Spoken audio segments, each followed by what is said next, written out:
నమస్తే, welcome to our channel. నేను పద్మిని. ప్రస్తుతంతో పాటు ప్రముఖ ఆధ్యాత్మికవేత్త, వాస్తు జ్యోతిష పండితులు కేఎస్ఆర్ గారు ఉన్నారు. మాట్లాడదాం. నమస్కారం సార్. నమస్తే సార్, యాజ్ అన్ అస్ట్రాలజర్ చెప్పండి సార్, కొంతమంది అంటే బిజినెస్ చేసేవాళ్ళు వాళ్ళు ఎటువంటి పరిస్థితుల్లో నేను బిజినెసే చేస్తాను, నేను ఎవరి కింద పని చేయను అని అంటూ ఉంటారు. నేను ఉపాధి ఇవ్వాలి 10 మందికి తప్ప ఎవరి చేయి కింద నేను పని చేయను అని అంటుంటారు. కొంతమంది అలా కాదు, నేను ఉద్యోగమే చేసుకుంటాను, నాకు ఈ బిజినెస్లు అవి వద్దు, లాస్ వస్తే భరించడం కష్టం అని. ఇట్లా 2 రకాల థాట్ ప్రాసెస్లు ఉంటాయి. కొంతమందికి ఉద్యోగం చేస్తారు, సెకండ్ ఇన్కమ్గా బిజినెస్ చేస్తారు. సో పర్టికులర్గా బిజినెస్ గురించి మాట్లాడుకుంటే, ఈ బిజినెస్ చెయ్యాలి అనే థాట్ ప్రాసెస్ ఏ గ్రహస్థితి రీత్యా వస్తుంది, ఆ బిజినెస్లో సక్సెస్ అవ్వాలి. పెట్టేసామండి చాలా ప్యాషనెట్గా ఏదైనా పని చేస్తుంటే మనకు దాని మీద ప్యాషన్ ఉండాలి, అప్పుడే సక్సెస్ వస్తుంది అని అంటూ ఉంటారు కదా. మరి చాలా ప్యాషనెట్గా చాలా హార్డ్ వర్క్ చేస్తున్నామండి, బిజినెస్లో సక్సెస్ రావట్లేదు, మరి మేము ఏం చేయాలి అని అంటే ఏం చెప్తారు సార్? అది ఇక్కడ గ్రహాల స్థితి అనేది ఒకటి, కానీ దీనికన్నా కూడా ఎక్కువ శాతం అయితే కనుక, అంటే ఇప్పుడు ఇంచుమించు దిశాభావ రాశి ఏవైతే ఉంటాయంటే మిథునం ఒకటి, కన్య ఒకటి, ధనుస్సు ఒకటి, మీనం ఒకటి. వీళ్ళకి ఖచ్చితంగా ఎంతో కొంత వ్యాపార అభిలాష అనేది ఎక్కువ ఉంటుంది. ఓకే. సో వీళ్ళు ఇందాక మీరు చెప్పిన కోవలో కూడా వీళ్ళు ఎక్కువ ఉండడానికి, అంటే ఉద్యోగం చేస్తున్నా కూడా పక్కన కనీసం ఏదో ఒక సైడ్ ఇన్కమ్ కోసం అనేది ఖచ్చితంగా ప్రయత్నించడం అనేది అయితే ఉంటుంది ఈ రాసుల వాళ్ళు.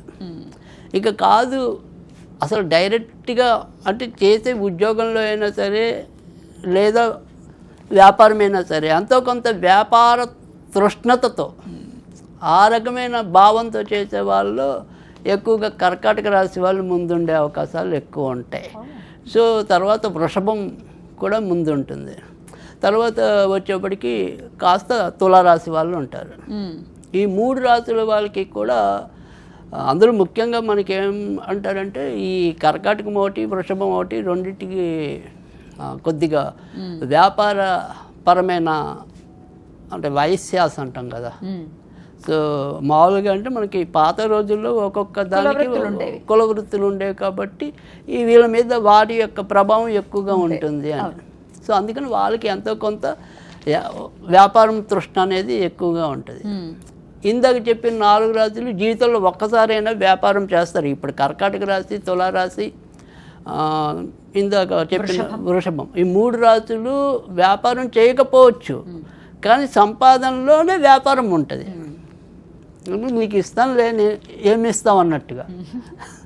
సో అలా అంటే ఉన్న వృత్తిని కూడా వ్యాపారంగా ఎంతో కొంత మలుచుకుంటారు. వీళ్ళు ఇందాక చెప్పిన ఈ 4 రాశుల వాళ్ళు పైకి వస్తారో దెబ్బతింటారో మధ్యలో వదిలేస్తారో అనేది పక్కన పెడితే జీవితంలో ఒక్కసారి అయినా సరే 100% మంది అయితే కనుక ఖచ్చితంగా వ్యాపారంలో ఉంటారు. అంతరేష్యాలు ఉంటారా సార్? ఖచ్చితంగా. అంటే ఒక్కసారైనా వ్యాపారం మోహం చూడకుండా ఉంటారు. సో ఇంకా సింహం, కుంభం వీళ్ళకి కూడా కొద్దిగా ఇండిపెండెంట్గానే సంపాదించాలనుకునే భావం ఎక్కువ ఉంటుంది, ఇండిపెండెంట్ నేచర్ కూడా ఎక్కువ ఉంటుంది. కానీ ఎప్పుడైనా మనం అంటే గతంలో లాభభావం అనేది మాట్లాడుకున్నాం కాబట్టి లాభస్థానం బట్టి అసలు వ్యాపారం వీళ్ళు చేయొచ్చా చేయకూడదు అనేది చెప్తుంది. తర్వాత ఇంకా బాగా బేసిక్ గ్రహం ఎప్పుడూ కూడా చంద్రుడు, బుధుడే. సో చంద్రుడు, బుధుడు ఎంత బలంగా ఉంటే వాళ్ళకి అంత వ్యాపార కాంక్ష అనేది ఉంటుంది. సో ప్రాథమికంగా అయితే కనుక చంద్రుడు, బుధుడిని మనం పరిగణలోకి తీసుకోవాల్సి ఉంటుంది. సో అయితే మనకి ఎప్పుడైనా సరే అనేక వందలాది వ్యాపారాలు ఉంటాయి. సో ఆ వందలాది వ్యాపారాలని ఒకలాగానే మనం అభివర్ణించలేము. కానీ మనం ఇప్పుడు ఏదైనా సరే ఒక రెమెడీ చెప్పటం అనేది ఎంతవరకు ఏంటంటే, ఎవరికైతే ఇలా మీరు చెప్పారు ఎంతో కష్టపడుతున్నారు ప్యాషనేట్గా, కానీ అయినప్పటికీ కూడా వాళ్ళకి తగినంత ఇది రావట్లే, ఇన్కమ్ రావట్లే. ఇవాళ బాగుంటుంది రేపు బాగుంటుందని బోల్ను సొమ్ము తీసుకొచ్చి మునిగిపోతున్న క్లయింట్స్ కూడా నాకు తెలుసు. లక్షలు. అవును. ఏదో ఇంకొకటి వస్తే బాగానే ఉంటుంది, ఆ ఒక బేరం వచ్చేస్తే బాగానే ఉంటుంది, ఇలా వెళ్ళిపోతూ ఉంటాం. ఇది కూడా ఒక రకమైన ఏమంటాం స్పెక్యులేషనే. బ్రేక్ ఈవెన్ పాయింట్లోకి రావడానికే అసలు చాలా ఇబ్బంది పడతారు. సో అంత సొమ్ము పెట్టేసాక చాలామందికి ఏంటంటే వెనక్కి రాలేరు, ముందుకెళ్ళలేరు. ఎందుకంటే పోయింది అక్కడే మళ్ళీ అదో రకంగా తెచ్చుకోవాలనే అనిపిస్తుంది. తర్వాత రెండోది వచ్చేప్పటికి ఏమవుతుందంటే ఇలా 4-5 ఏళ్ళు దీని మీద కూర్చుండిపోతాం కదా, అప్పుడు మళ్ళీ ఉద్యోగంలోకి వెళ్ళాలంటే అప్పటికే బోల్ మంది ప్రెషర్స్ వచ్చేస్తారు. అటు వెళ్ళలేరు ఇటు వెళ్ళలేరు, పాపం చాలా అవస్థ పాలైపోతూ ఉంటారు. కొంతమంది ఇంట్లో చెప్తారు, కొంతమంది ఇంట్లో చెప్పారు. బయట నుంచి ఎప్పుడో మునిగిపోయాక మన ఇంటికి వచ్చేప్పటికి మనం అందరం బేరమనాలి, కళ్ళు తాలేస్తూ ఉంటాం.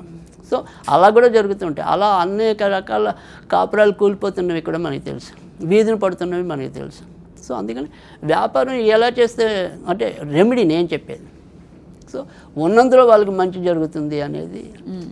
ఇప్పుడు మనం ఏదైనా సరే రెమెడీ చెప్పుకునేది ఆ రకంగా చెప్పడం అనేది ఉంటుంది. అంటే ఆగిపోతున్నవి కానీ సరిగ్గా సాగని వ్యాపారాలకైనా సరే ఎంతో కొంత ముందుకు తీసుకెళ్ళేది.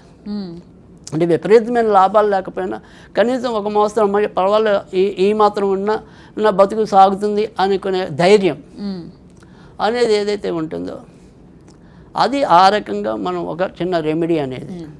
సో దీనికి ఏం చేయాలి అంటే కనుక ప్రతి శుక్రవారం కూడా ఇంట్లోనూ చేయాలి, వారి యొక్క దుకాణాలు ఉంటే దుకాణాల్లో కూడా చేయాలి. ఏం చేయాలి అంటే కనుక పచ్చకర్పూరము ఒక లవంగము వేసి హారతి ఇవ్వాలి. సో అమ్మవారికి లక్ష్మీదేవికి ఇస్తే మరీ మంచిది. సో ఇంటి నుంచి బయలుదేరే ముందు ఒకసారి హారతి ఇవ్వాలి, అక్కడ షాప్లోకి వెళ్ళగా కూడా ఒకసారి హారతి ఇవ్వాలి. ఆ రకంగా చేయటం అనేది ఒకటి. తర్వాత ఒక శనివారాలు 5 మినుములు ఉంటాయి కదా, అంటే ఉత్తి బద్దలు కాదు, గుళ్ళు అంటారు అనుకుంటా. సో వాటిని కొద్దిగా మన వ్యాపార స్థలంలో, ఇది ఇంట్లో అవసరం లేదు, వ్యాపార స్థలంలో 4 దిక్కుల మినుములు వేసేయటమే. ఆ షాప్ కట్టేసే ముందు రాత్రి మన్నాడు రోజు వాటిని తుడిచేందుకు, అంటే తుడిచేందుకు వీలుగా కొద్దిగా ఒద్దిగ్గా వేయండి, అలా విసిరేయకుండా. ఎందుకంటే మళ్ళీ తిరిగి ఊడ్చి బయట పారేయాలి. సో అలా ఒక 4 లేదా 5 శనివారాలు చేయటం అనేది ఒకటి. తర్వాత రెండోది వచ్చేప్పటికి ఏంటంటే ఇప్పుడు నేను చెప్పబోయే ఏదైతే ఒక చిన్న మహాలక్ష్మి మంత్రం ఉంటుందో అది షాప్లో కూర్చునైనా చదువుకోవచ్చు, సో ఇంట్లో అయినా సరే పూజలో కూర్చునైనా చదువుకోవచ్చు. సో ఎలా చదువుకోవాలి అంటే కనుక ఓం శ్రీం క్లీం ఓం శ్రీం క్లీం మహాలక్ష్మి వాణిజ్య వృద్ధిమే దేహి దేహి, వాణిజ్య వృద్ధిమే దేహి దేహి. ఓం శ్రీం హ్రీం క్లీం క్లీం మహాలక్ష్మి వాణిజ్య వృద్ధిమే దేహి దేహి అంతే. అది చదువుకోవాలి. 27 సార్లు చదివితే చాలు. ఆ రకంగా చదువుకోవాలి. తర్వాత మన యొక్క వ్యాపారం యొక్క ఏదైతే ఒక క్యాష్ పెట్టుకునేది ఏదైనా కనుక ఉంటే, అలా లేకపోతే మాత్రం ఈశాన్యంలో, అలా కాకుండా క్యాష్ కౌంటర్ లాగా ఉందనుకోండి, క్యాష్ కౌంటర్లోనే. ఒకవేళ కౌంటర్ లేదు అనుకోండి, అప్పుడు మాత్రం ఈశాన్యంలో.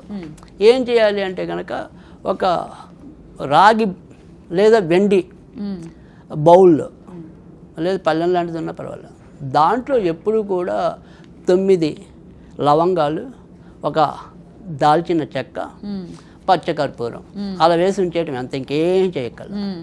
సో పచ్చకర్పూరం అప్పుడప్పుడు ఆవిరైపోయినప్పుడు మాత్రం తిరిగి దాన్ని పెట్టుకోవడమే, అందుకంటే ఏం చేయగల. ఖచ్చితంగా వ్యాపారాత్మక శక్తి, ఆకర్షణ పెరగటం అనేది ఉంటుంది. సో ఈ రకంగా చేసుకున్నట్టయితే ఖచ్చితంగా వాణిజ్య వృద్ధి అనేది ఉంటుంది. అద్భుతం సార్, చాలా చక్కటి పరిహార మార్గాల్ని 2-3 కూడా అందించడం జరిగింది. డెఫినెట్గా ఇవి చేసుకుని వ్యాపార రంగం క్వాలిటీగా మెయింటైన్ చెయ్యాలి. మనం అమ్మేస్తున్నాం ఏదో మోసపూరితంగా కాకుండా ఉన్నప్పుడు, ధర్మం ఇమిడి ఉన్నప్పుడు డెఫినెట్గా ఎదుగుదల అనేది అనివార్యం అవుతుంది. అంతే కదా సార్? రైట్. అంటే ధర్మానికి కూడా అప్పుడప్పుడు కొద్దిగా అదృష్టం అవసరం ఉంటుంది కాబట్టి ఈ రెమెడీస్ అది. థ్యాంక్ యూ సార్, నమస్తే.